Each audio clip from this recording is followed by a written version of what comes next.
Welcome, everybody, to The Jump, brought to you by Hungry Jack's. I'll tell you what, the burgers are better, but the host, maybe not. Nat Edwards just having a night off, as Sean Bruce would say, just a bit of a nap at home. But I'm joined by the great man here, Andrew Gaze. Now, you know more than anyone, I spend most of my basketball career begging to get into the game, just begging, sitting on the bench, and finally, it's happening. I'm joined by some of the best in the business. Well, we are, and we've got a great show ahead of us. And one thing's for sure, we've been in the back room, and I've known this man since he was 10 years of age. I've never heard you put on that voice. He went with the radio voice and trying to get everyone up and about.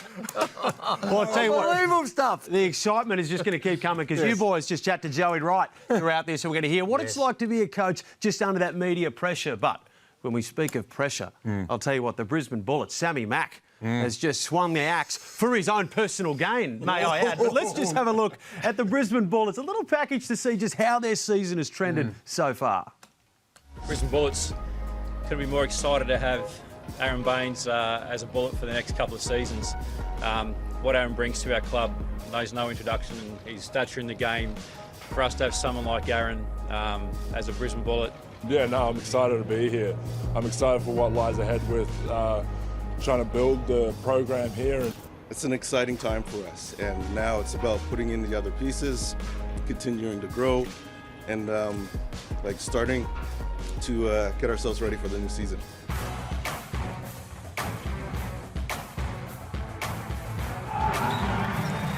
Baines, top of the tee. Tanner Krebs starts things off for Brisbane. This game got close for a little bit, and then this guy just does what he does best. He's letting the Red Army know about it. They start the season with a win. The Perth Wildcats, 87-73. Makes both of those free throws. The Kings 2-0 to start their championship defence. The Sunshine Stoush and Queensland bragging rights belong to the Cairns Taipans. They have defeated Brisbane here by 8 points. It's Cairns 90, Brisbane 82. 3 and 6, we have to have an understanding, especially when we step on the floor on Monday, like when opportunities come, which they don't always do, we've got to grasp it and take it by the horns and go after it. So the Bullets a team in crisis. All right, they're about to throw the shackles off and fulfill this season's potential. Sam McKinnon, the interim head coach, the GM, stepping down from the stands into the sideline. And they have put the hurt on the Bullets. With 5 blanks, unfortunately, in this game. They have beaten them by 37 points at Spark Arena. Oh, how the mighty fall. It was looking so good. But I'll tell you what, before these yahoos start to dissect it, let's just get to some common sense here. Kane, when a coach gets fired, you get busy. What's happening at Brisbane land? Well, everyone's just a little bit surprised about the timing of this. I think we understand they got off to an 0-5 start, but then they won 3 or 4. And one of the losses they had was close loss to the Cairns Taipans. Before that, they lost by 1 point to the Phoenix. So it felt like they were starting to turn this around a little bit. But the CEO, Peter McLennan, went to a trip to the US last week to meet up with ownership. And this was the decision they made. But the timing of it was just fascinating because Sam McKinnon to go from GM to head coach 24 hours before they're about to fly to New Zealand. We've just had the FIBA break, so you have to question the timing of this decision. And they said it was a mutual decision. I don't think we need to act like this is a mutual decision. James Duncan wanted to keep this job. He wanted to continue to build through this season, and he ultimately hasn't had the opportunity. Well, you look at that coaching record right there. Now, Andrew Gaze, it's not pretty, but to be dismissed after the FIBA window, very interesting situation for mine. Well, it is, and I think that you're right, the timing, but that's a product more probably related to the fact that you've got an international ownership group and perhaps not as cognizant of the timings of how this would happen. But beyond James Duncan, you're hearing about that perhaps the camaraderie wasn't great. There's some personality conflicts in there. Now, they're all rumours, but when you see a decision like this, you figure there might be some substance to it. So, by all reports, a quality guy. Could not want for a better guy. When you're in the results business, it's going to be tough when you're not getting the results on the board, particularly when ownership believes they've invested enough to get better results. And the issue with Kane's point is the most valid one. It seemed like they had turned the corner. 3 out of their last 4 before the evisceration against New Zealand the other day. And they were in the right direction. So it's a tough assignment for Sam McKinnon. But here's this. Maybe, Copes, he's looked back on the great and one of the all-time great coaches in Greg Popovich, who did almost the exact same thing. What was it in 90s? He's not Popovich, mate. Well, you don't know that. No, come on. Oh, no. We know. We know that because they just got smacked by 37 Well, points. that's true. And Pop went through those first years. He went through some tough times as well. So we don't know. It's a long way to go, Coach, but this wasn't great. Not at all. But see, look, sometimes the players you have to take the blame. I mean, but look, Baines came in. He wasn't healthy. Johnson wasn't healthy. Sobey wasn't healthy. So I don't know what Brisbane were expecting from the beginning. Yeah, they lost 5 games, but the first 5 were on the road. So there were always going to be problems. I spoke to Duncan, and look, like he said, there's some problems behind the scenes that people don't know about, and I'm sure they'll come out. The one thing that I'm wondering, though, is now it takes a bit of kahunas to fire your coach and then say, you know what, I'm just going to step in when you've got assistant coaches. Now, I like to think personally that 37-point loss was a lot to do with the fact that you've got 2 assistant coaches who you guys know, you've played the game for a long time. Players love assistant coaches. Yes. Well, when you throw them under the bus and say, I'm taking the job, you lose a lot of camaraderie in that team. Yeah, I think, though, I asked Sam McKinnon about it, and he said, well, those 2 guys hadn't had a lot of a head coaching opportunity and experience, and it just felt like that he's got the interim tag. So clearly, on that basis, you're thinking that, well, I'm only going to be in this seat for a little while. We've got to sort things out. Now, if that's the case, you would think, well, let's sort it out before we pull the trigger on James Duncan because things were trending in the right way. So there's a lot of unknowns in that. To me, it reeks of, well, there was some issues there that weren't going to be resolved when James Duncan was there. And Sam McKinnon has got a vast playing experience, and I think we've got to give him a chance. Well, I listen on SEN as well, which is a rival network. Maybe we shouldn't even mention. No, mention them. The enemy, of course. Yeah, you'll take a pay packet from anywhere these days, though, Gazy. But I did hear him say that maybe coaching could be in the future. Yeah. For Sam McKinnon. Now, that was an interesting comment for me because he said, depending how this goes, and I might add that it didn't go too well. Well, if you're losing by 37, I don't know a lot of teams are going to hire you unless you hire yourself, and that's what happened here. I just think the timing was the wrong time to fire a coach on a Friday, and you're going to New Zealand on a Saturday. That is crazy to me because you have no time with the team. You have no time for preparation. You have no time to put in your plays.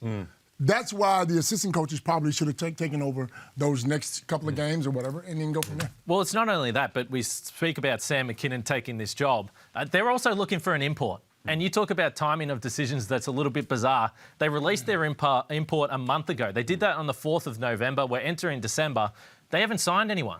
So Sam is trying to find an import. He's trying to coach this team on a couple of days' notice. He's trying to find a win. I just think there is a lot of pressure on this team, but probably from the ownership, there was a lot of pressure that, hey, if you do have Aaron Baines, you do have Tyler Johnson, the expectation is that you can finish in the top 6 in a 10-team league. What about Aaron Baines' perspective? He's come over here with the intention to make the NBA again. Now, he's a guy that gets frustrated at the best of times we've seen before. This has got to be throwing everything to a bit of turmoil with him. Well, I think from what I've seen when he was getting subs out of the game in late in games, he seemed to be showing great maturity the way he was going about it. From watching on the television and seeing how he's behaving.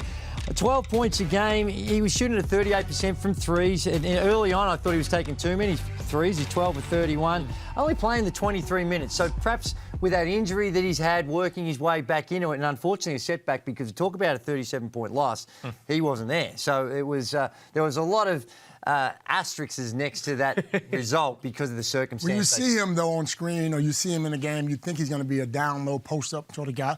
He'd rather shoot threes, and that's probably what they don't need right now. They need somebody. Well, his trajectory was going quite well. He was getting minutes. He was starting because we came in the minutes restriction, but he looked like he was starting to play through that. But the question I want to pose to you now is, do the Brisbane Bullets make the playoffs? Which, coming off a 37-point spanking, I'd probably say no personally. But look, we've seen this league do crazy things before. No, not that crazy. Yeah, we did our top 6 last week on the show. And, yeah, one of the things I spoke about was Brisbane and the offence. Second worst offence in the league. And that was one of the big reasons that Sam McKinnon pointed to why they made this change. They haven't been able to get the offence to click. But as we keep going over the same point, this was expected that it was going to be a slow part because of all the key players hardly playing any basketball over the last 18 months. But now when you're 3-7, time starts to run out. I reckon a bit of time down at Fortitude Valley in Brisbane and just reset the network. But I'll tell you what, we're going to cut to a break. There's one thing that you haven't done before, Andrew, and Mitch Creek may be on the verge of doing it, MVP and championship in the same year. We're coming up next after the break. Good start, Felix. Yeah.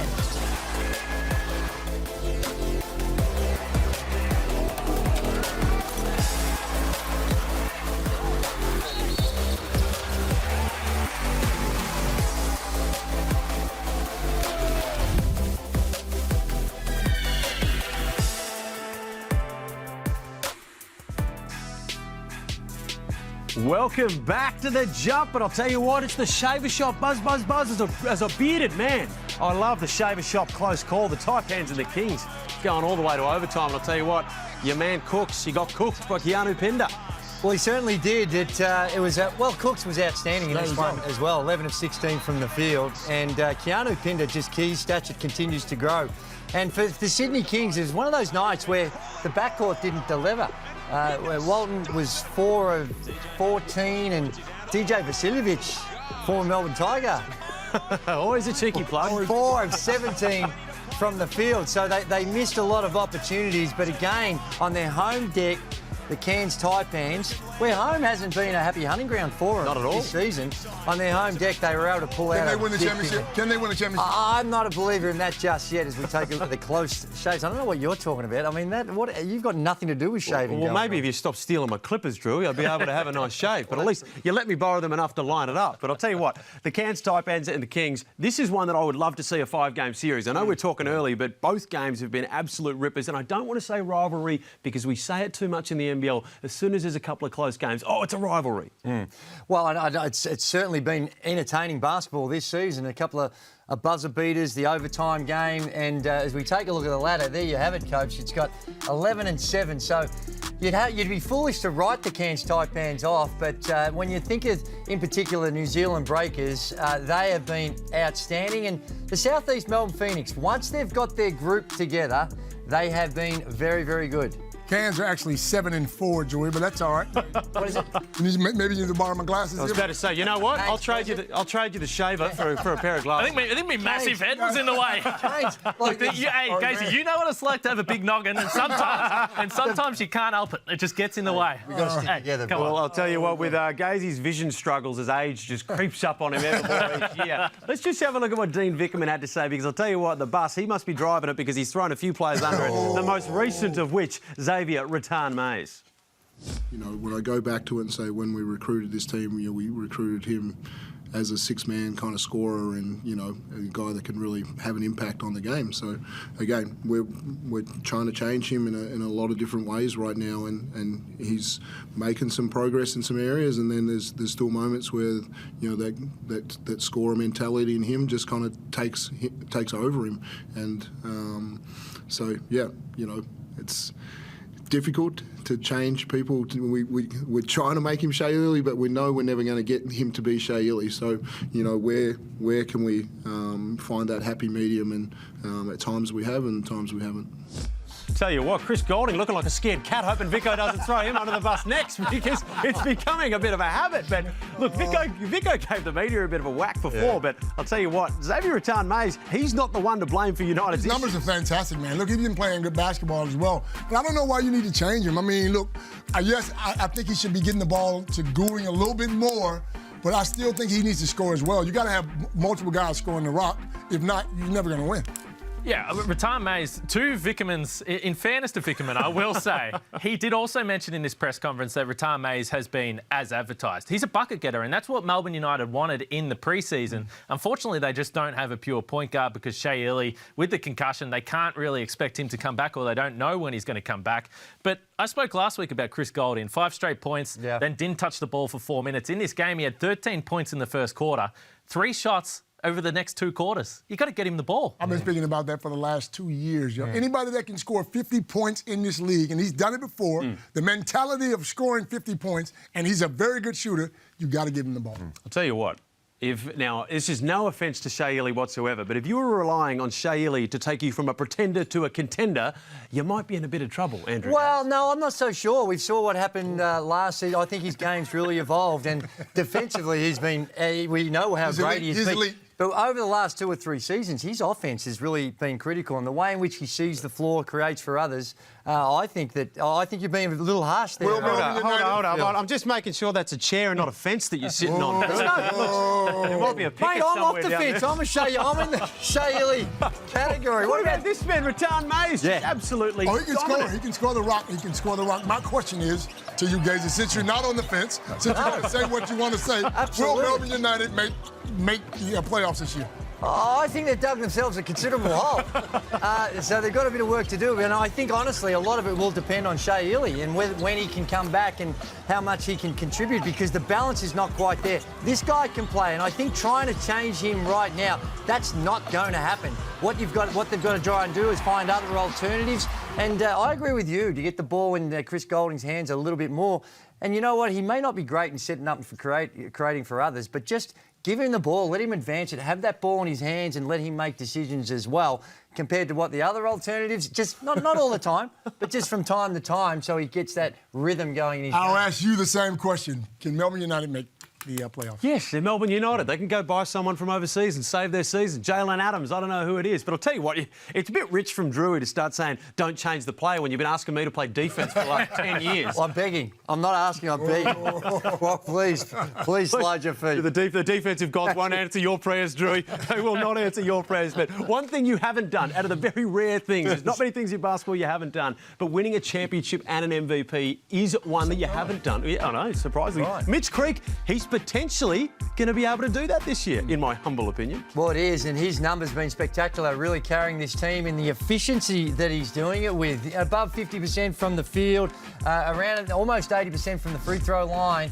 and most importantly, the wins. How he's guiding his team. Big moments, he's stepping up and creating plays. He does create for others. He's a great facilitator of the ball, and I think that right now, outside of coach, perhaps Xavier Cooks, to me, this man is our MVP so far. Now, a lot of basketball to be played, but the way he's been going about it has been nothing short of spectacular. I think he's fantastic. I love him. I spoke with him before the game the other night. He's great. You speaking with everyone. I speak with everyone, yeah. But I like him, but I like Cooks a little bit more because Cooks is that energizer bunny who you don't have to run any plays for. Every time you see him, he's coming at you, and he has you on your heels. Yeah, just quickly on the Phoenix as well. Gazy, last week you were talking about offenses wanting to do a little bit more. This Phoenix offense, with all the guys they have, Mitch Creek is really happy about having other options in the lineups. They're top 2 for off-screen action and also cutting. And they're posting up more than anyone. Yeah. That's for the old timers. That's some old school stuff right there. He also he's the most unselfish superstar in the league. You look at him every single time. Yeah. Williams was getting that one every time, that extra pass. Absolutely fantastic. And very patient too. You never feel like with Mitch, even if his numbers, he's had a quiet quarter, you never see that anxiety in him, and able to get other players involved and prepared to share the load when necessary. Sometimes you need to be a bit more selfish, though, I think. Just to get him to that next level. I think he's got the balance. I think Mitch is really... He's fantastic. Yeah, I think he's got the balance. Look, I think they've got players that are able to work outside. But I'll put this one to you. Now, this may be classic NBL media just jumping the gun after a couple of wins. But is South East Melbourne... I went to a game the other week and it was rocking in that place. They got the band going. Are they the team right now in Melbourne? Are they the biggest attraction? Oh, there's no doubt about that right now, because you only have to look at the performance on the floor.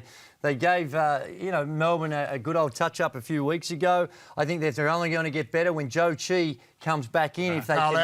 If they can bring him back in, Kyle playing those spot minutes here and there, they've only got more to come. So I really like them. They are genuine championship contenders the way they're going right now. But we've seen, like with every team, and they had the injuries early on in the season, when they don't have 2 or 3 of their main guys, not so good. Only one game, I think they've had their full roster available. But guess what? They did the same thing last year. They were rolling last year. They're better this year. And then they dropped off. That's what happens when you're an offensive team. They were rolling last year and they dropped off. So let's hold your horses, bro. Calm down. I like them. Calm down. Relax, Drewy, because we're going to have to cut to a break. But first, all thanks to Hungry Jacks, the NBL Plays of the Week. 3 seconds for Cairns. McCall from halfway. Got it! The plot thickens.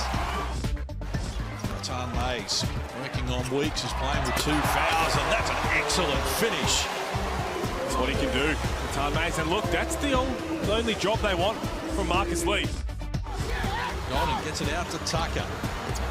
Decides to take them on an in traffic. Duncan Pearson threw it down and told them all about it. Oh, boy. Rashad Tucker. Ray John Tucker. Oh, my goodness. Some heavy traffic, and that's just a beautiful pass by Brown. And Mitch Creek with the finish. The call goes the quarterback outlet pass to Wardenberg. Oh, turnaround! Sam Wardenberg. Wow, that is wonderful.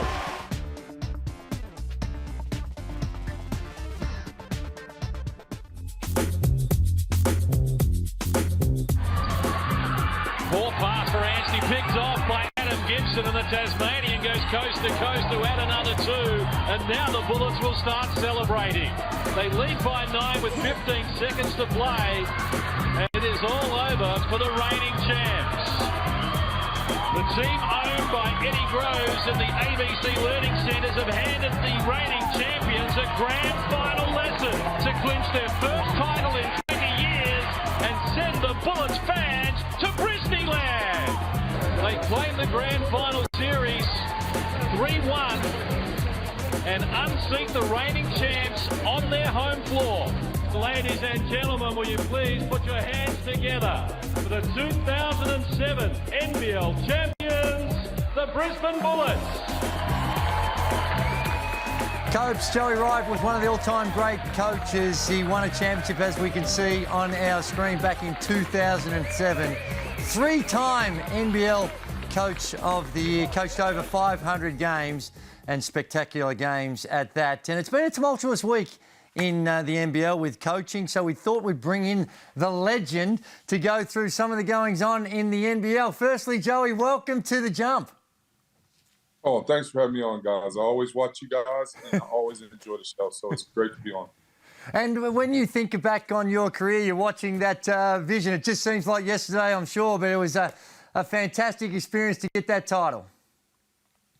It was. It's a few telltales on there. One, seeing our mate Dale Ryan on there, and that was pretty emotional. And just seeing his face there, and then seeing Big Joe a few kilos bigger than what he normally did. Well, that was interesting. No, it is. It's great memories. And the other thing you had to do is you had to endure coaching for one season. The legend over here, Lanard Copeland, that would have been a fun experience. Joey, I'm still mad about it because the year I left, you guys won. So what's that say about me, brother? Talk to me. All them times we were trying to run them sprints and you didn't want to run those sprints. He convinced me that y'all never ran sprints at the Melbourne Tigers game. So I don't know if that's true or not, but he tried to convince me of that. Hey, Joey, like we mentioned, it's a tough week. We saw James Duncan get relieved of his duty, and we know that it's a result-driven business. But your observation of the James Duncan situation? Look, it's obviously, coaching this league is a tough situation. I don't know enough about their program or what goes into that program to know whether it was a good move or not a good move.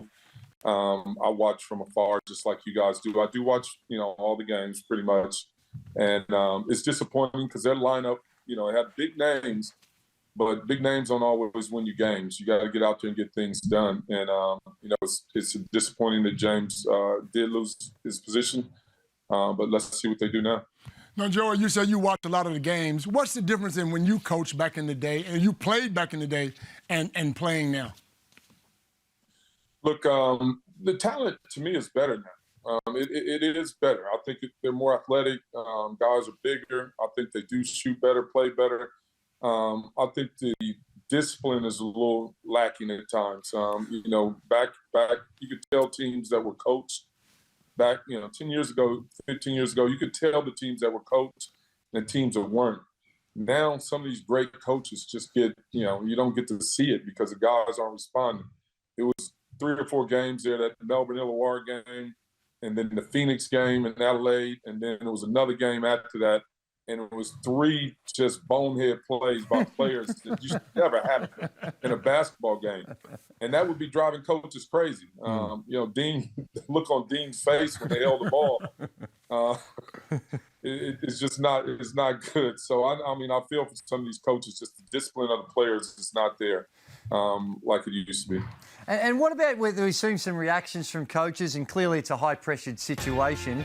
Going back to your experiences dealing with the media and now with social media being so prevalent, it's a lot harder than, I guess, in a lot of senses than it was back in the day.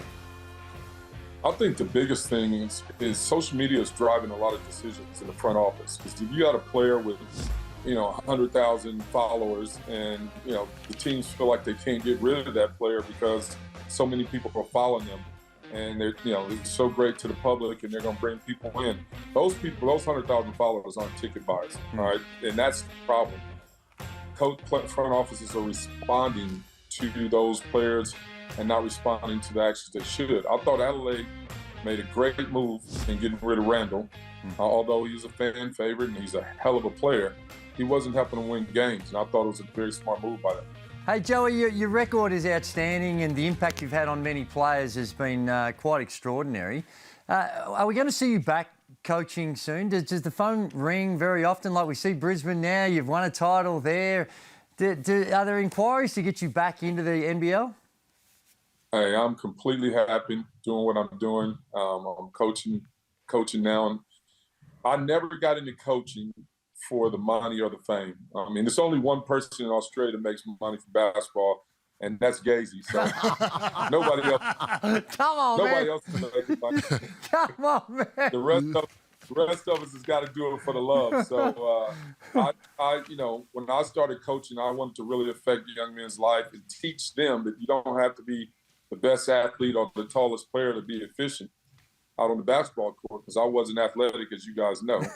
And I'm not very tall either, but I could get it done out there. And I want to teach people that, and I also want to help young men grow just as young men. And you know what? I get to do that now with a lot more people than I ever have before. And I think my ability or my chances of affecting young people's lives now is more important than me getting out there and, run around, jump up and down in a professional environment. Now, I see the shirt, and you talk about working with those kids. What is it that you're actually doing these days? So Treasures of Sports is my training program. We train kids from ages 8 to 8 on up. We have a lot of kids in the program, and we're just trying to teach them all the things that I taught players throughout the year and all the things I learned as a player and a coach. We're just trying to give them that benefit. I also bought a gym called Shoot HQ, which is a 24-hour shooting gym here in Adelaide, the only 24-hour shooting gym here in Adelaide. You can come get shots up all night, 3 a.m. in the morning. So between those two things, I'm still on the court about 8 to 10 hours a day, and I'm still enjoying it. Can I come in after I go out to the nightclub, Joe? I can come in and get some jump shots up? You sure can. That's when you play your best. That's right. That's when you play your best. That 2 months when you tried to stay at home and eat right, not go out, you couldn't make a bucket. Joey, let me tell the story. I played with Joey, and for the first 2 months, I didn't go out, I didn't party, I did nothing, and I was playing like crap. And Joey said, "What's wrong with you?" I said, "Joey, I don't know." He goes, "Have you been out? Have you had a drink?" I said, "No." He said, "Go to the club, man." Next game, I came back and dropped 20. So that worked, brother. It worked. It worked. Sure did. I said, "You go to the club. Do what you've been doing. Don't change nothing." Came out, gave him the business. Well, that's the genius of coaching, Joe. Hey, before we let you go, one of the players that I think right now, MVP candidate, if not the number one MVP candidate, is Mitch Creek. You were there at the very start of the journey. Just speak a little bit about Mitch and his journey. Look, I'm going to go to the end of things. One, I'm really disappointed that Mick's not involved in the national program. I know it was a bunch of smoke there for a while, but there was no substance to it, and I love to see Mitch involved in the Australian program. I don't understand how the best Australian on land right now today is not involved in that program.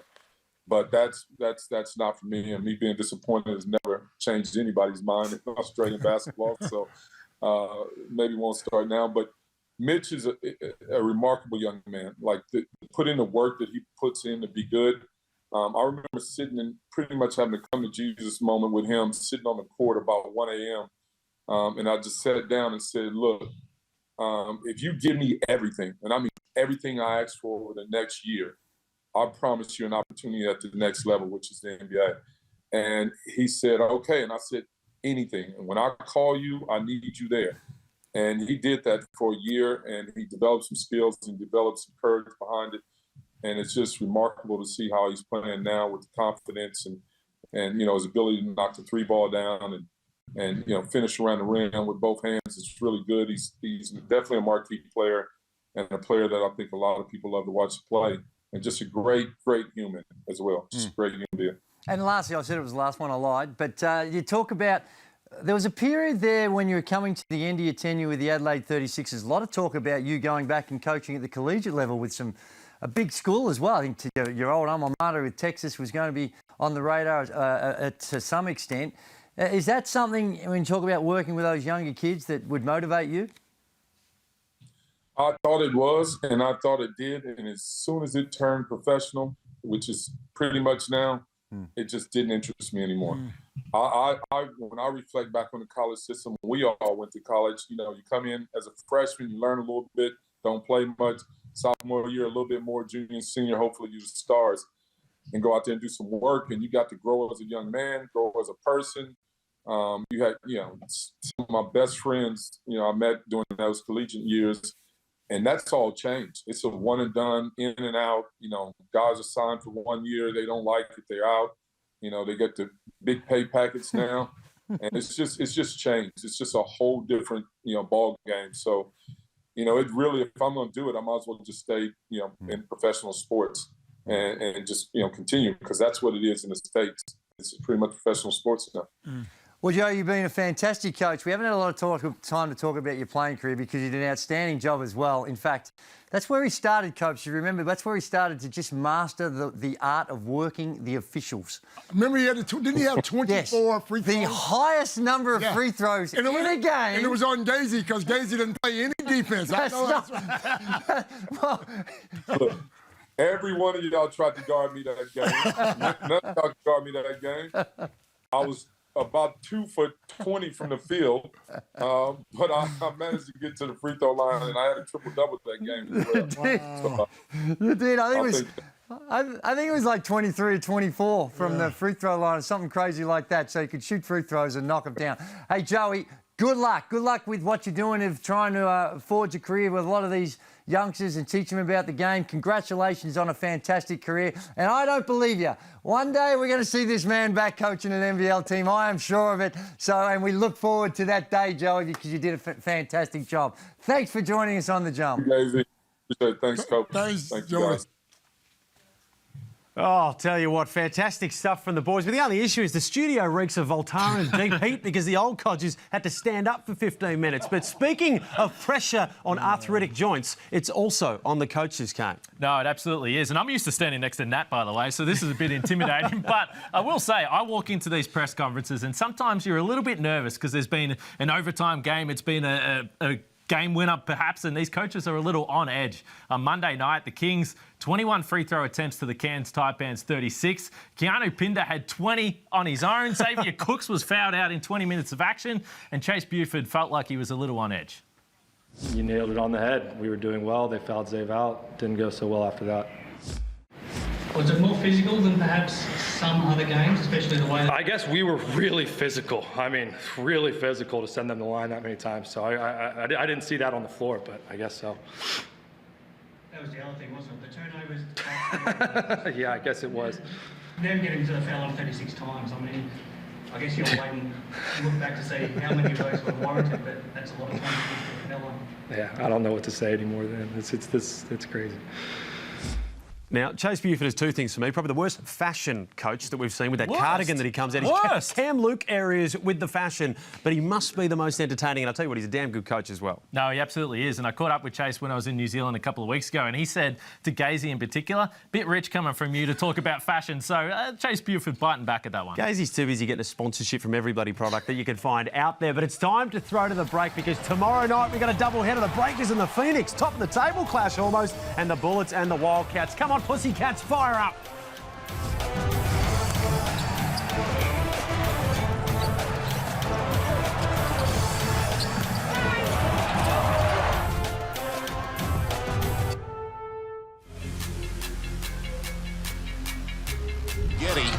Goes the distance and goes to the line, looking for the three-point play.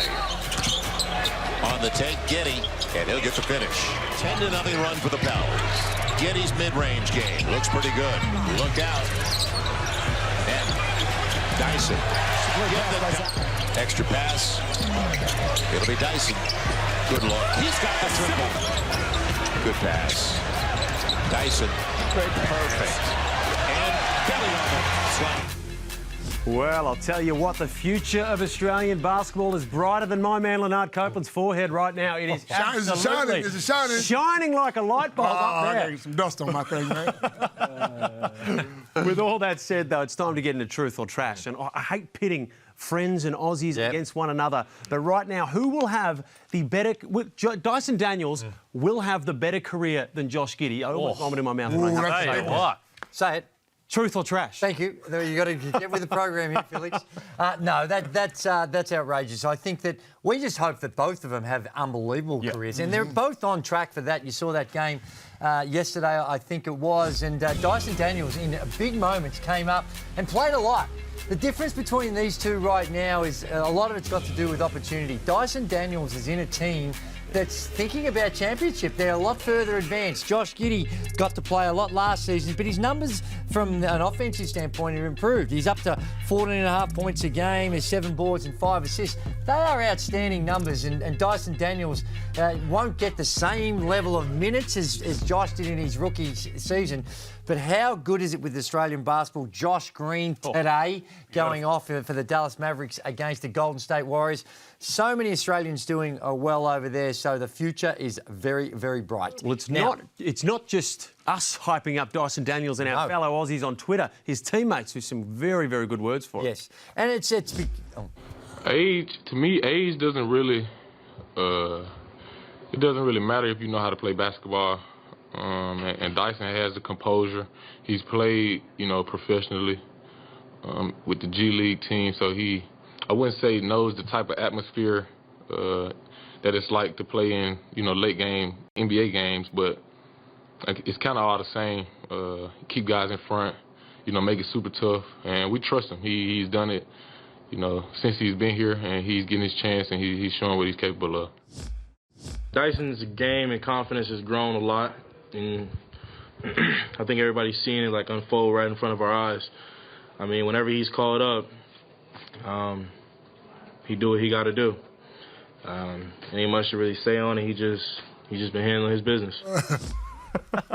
Now, the thing about Dyson Daniels is also when he was 14 or 15, he was playing, and I know it's a lot lower level, but he's playing at that NBL 1 level, so he's got a lot of experience. Now, Copes, I'm going to go to your favourite team, the Los Angeles. My favourite team. Talk about them a lot. Here we go. You do talk about them a lot, and rightly so, because they haven't been really good of late. They're trash. Truth, well, let me ask the question first, all right? Truth or trash? The Lakers are bleeding for a lost cause. Joey, the Lakers are trash, man. It's time to get rid of LeBron. I love LeBron. He's a great player. He's done a lot for the league. Look at this bleeding. Yeah, he's bleeding because... Look at this. I see the blood. Yeah. Russ is bleeding. Look. You're up 17 points with 10 minutes to go, and you lose the game. Yeah. Joey, AD, street clothes, takes 2 shots for the whole 10 minutes. He's been playing well, Coach. He's been playing great, but if you're the man, surely you demand the ball. You got to say, look, throw the ball down. LeBron 2 for 8. Joey, and then the coach gets some blame as well. You can't be up 17 points with 10 minutes to go and 4 timeouts and lose the game at home. No, they're trash. Well, the Lakers are trash. Did I say trash? I know. They've certainly got some issues there, Coach. But the thing about what AD is doing, and I understand that he's missed a lot of game, and I think street clothes is a little harsh by you. But he is a superstar. If the last 5 games, I think he was averaging close to 35 points a game. So he was doing some good things. Look, I agree. They're not going all that well. Hey, Felix, listen to this. Does KD have his swagger back? When do you know that you're in the rhythm for a binge like that? When I wake up. Truth or trash? Well, I tell you what, right now we're on old men yell at clouds Truth vibes. or Right now, you guys are going There's trash, KD. trash. So I'm going to go truth. Of course he's got his swagger back, man. He's going to be a Hall of Famer. Guys like this can go on little slumps. It's like Ben Simmons. I will die on the hill of being a Ben Simmons defender.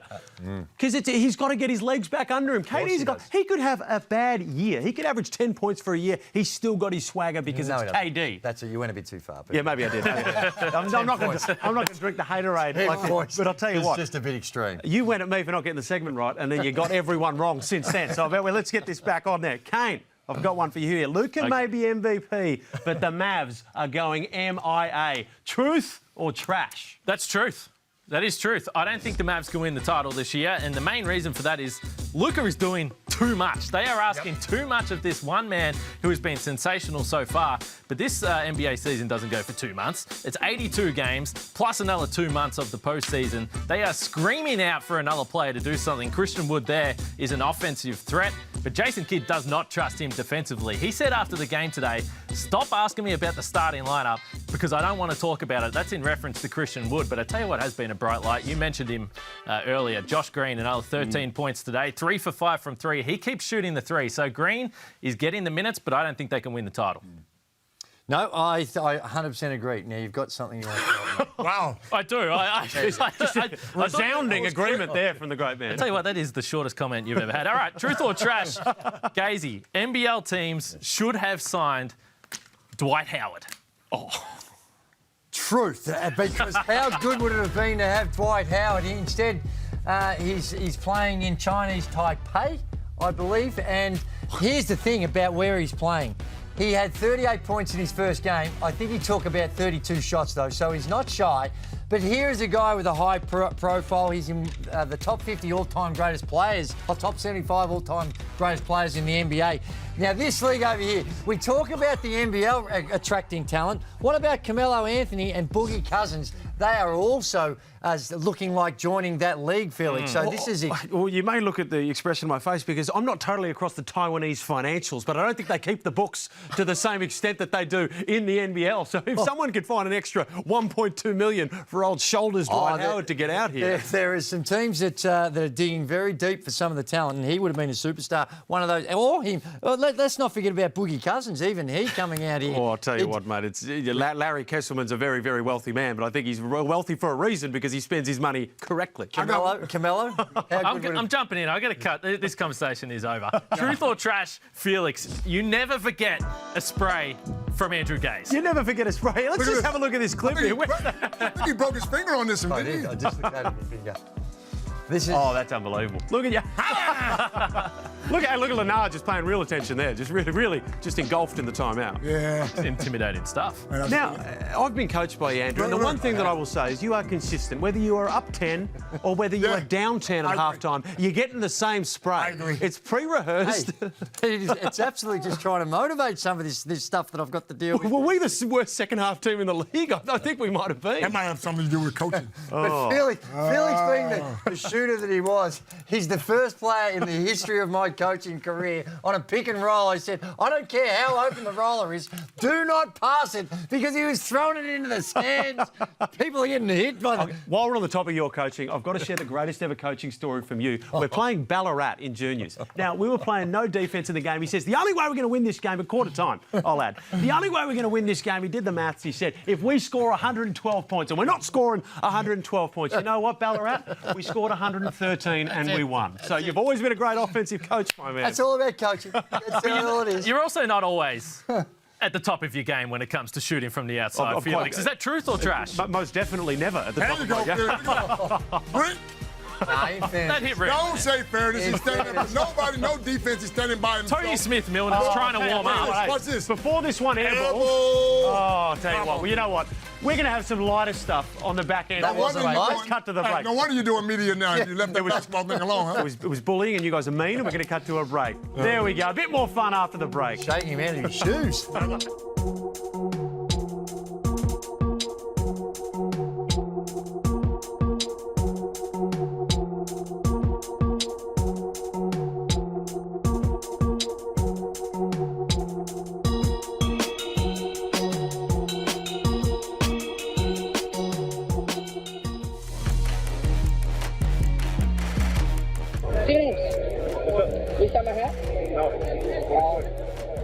See?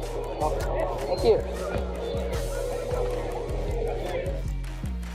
What do you say? What do you say? You would be hard-pressed to find a more likeable guy in the NBA What do you than the say? great man, Stephen Adams. No, he is. And some of the quotes, his post-game press conferences are the best. He's so raw with his emotion. Occasionally he'll drop the magic every now and again, but he's a lot of fun. Well, that's one man that I wouldn't want to be slapped by. I'll say that for the record. Yeah, because we saw a bit of that in the basketball world. You once told me you can get as many fights as you want, just don't go near the head region. That's right. And we saw a bit of that. Look at that. Whoa. Whack. Oh. What'd you do? There he goes. Look at this. Hey, bros. Oh, little one. Hey, bros. So he gives him one. But hang on. Here it is, though. Look at him. Oh, I've bitten off more than I chew here. I'm trying to get out of here. He just went run. Fair crack. This guy just kept going, though. He didn't even... Why are you taking his shirt off? Lanard, we were talking about this. You can always go and G up and get in someone's face in basketball because no one's ever really going to fight. Right, I think he learnt the hard way that sometimes people may actually want to fight. But on a more positive note, 4 overtimes in the college basketball. Absolutely unbelievable. From a late-night operator myself, I love anything that goes the distance, and this was impressive. Have you ever gone longer than 4 overtimes? I personally haven't. But didn't we see it a couple of years ago with Melbourne United playing the Illawarra Hawks? I think that's the closest we've come to it in the NBL. But this is two really good teams too. You look at their rankings, it was a high-quality affair. The number one... Both 5-1. North Carolina versus the under-18 Alabama. And 4 overtimes is a lot of extra basketball. 4 overtimes just to crack 100? Maybe not a shootout? Maybe not one of the best shootouts. Do the refs get paid extra for overtimes? Because I always wonder that, because if I'm an official and I'm getting paid extra for overtime, now I'm a corrupt individual, so maybe I'm going to just try to rig it my way. Are you sort of just pushing maybe an extra whistle here and there to get I can rest assured this, the commentators don't get overtime. We all know that, don't we? Yeah, we do know that. Let me put my hand up. I know that. What's the latest game that you've commentated? Hey? What's the latest game that you've commentated? It's every now... Well, here, when you do a late Perth game, that can be get a little late in the night. But Felix, we all know that you're about to appear on one of the hit programs. And here at The Jump, we just want to know, now that Nat's not here, we just want to know, Felix, will you accept our hydrangea? Will you accept our hydrangea? I will. As a token of our love and appreciation for your work. And you know what? The people at home don't know that you've actually been sponsored by the Hydrangea Committee and you're getting paid pay for play. No, I'm Yet not. another sponsorship No, I'm job. not, but I do recommend Hungry Jack's. The burgers are better at Hungry Jack's. Oh, they're better. Not only that, And what about the shaver shop, Felix? They do a wonderful He's a machine. He's a machine. Plenty of sponsors. Well, I'll tell you what. If you want to hear about the Bucks, make sure you tune into Kane Pitman, Locked On Bucks. If you want to have the best night of your life on Chapel Street, make sure you hit up my man Lanard Copeland. And if you want to be yelled at for no reason, then go to Andrew Gaze. Thanks for joining in. All thanks to Hungry Jacks. Hey, and what about Felix? Thanks to Felix. He's a legend.